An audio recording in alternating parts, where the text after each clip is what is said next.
Guys, again, this is Mr. Moore. Today I decided to have a short little video about everyone's favorite topic, math. Today I'm going to do simple one-step equations. Now, I want you to really focus on the process though.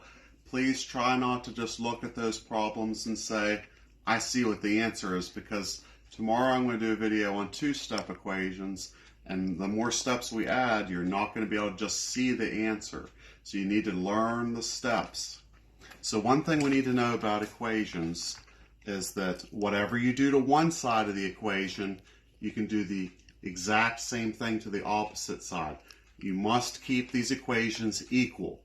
So what I like to do to solve these equations is I look and I say, what's happening to the variable? So what's happening to the x? In this problem, we're adding 7. Well, I want to get x all by itself. I want to isolate x. So there's nothing else there but x equals.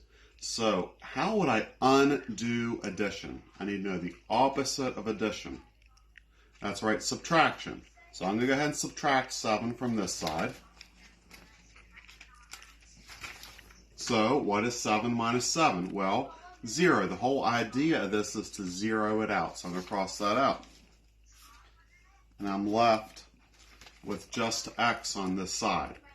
But if I subtract 7 from this side, I have to do the exact same thing to the opposite side. Sometimes I like to draw a line down through the equals just to remind myself that there's two sides to the equations. Whatever I do to this side, I have to do this side. So if I subtract 7 from here, I'm going to subtract 7 from 21. And I'm going to get what most of you could probably see from the beginning. 21 minus 7 is 14. X equals 14.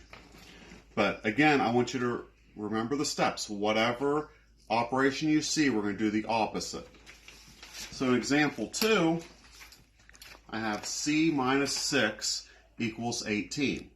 So let me go ahead and draw my line there to show there's two sides to this equation.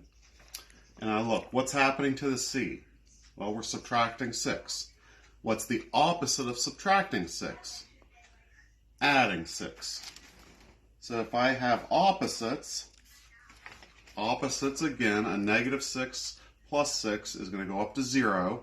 So we're zeroing that out. So if whatever I do to one side of the equation, I have to do to the other side. So we're going to end up with 18 plus 6, or c equals 24. So when we had addition, we did subtraction. When we have subtraction, we'll do addition. Okay? Now, many of you have showed fractions this year. Hopefully you remember that fractions are division problems. So y divided by 5. What's the opposite of dividing by 5? That's right, multiplying by 5. Now the reason why this is actually going to zero out is because the 5 is on the bottom of an equation. So what could I have up here in a little imaginary 1? This is the same as 1/5. And remember, any whole number you can put over 1. So 5 over 1 times 1 over 5 would just be 5 over 5, or 1 whole. The main thing you got to remember is if you're dividing by 5, you multiply by 5 and cross it out.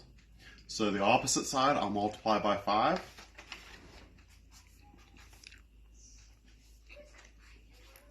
And y will equal 40. Well, is 40 divided by 5 8? Yes, so we got that. And my final example for today, side by side. I've talked to you about this all year. I have 3 beside the variable x, side by side. Anytime they're side by side, and maybe I shouldn't have used x, maybe I should use p or some other variable, that's not the multiplication symbol, that's just a variable x. So 3 beside x, side by side, tells us to multiply. So we need to do the opposite of multiplication. What's the opposite of multiplying by 3? Dividing by 3. Well, 3 divided by 3 is just 1, so I'm going to cross that out. I'm left with 1x. And 24 divided by 3 will get me my answer of x equals 8. So if I want to check that, doesn't 3 times 8 equal 24? So x equals 8. All right, so tomorrow I'll come back and we'll crank it up a notch. We'll do two-step equations, and you'll start to learn why we need to remember the steps. All right, see you later.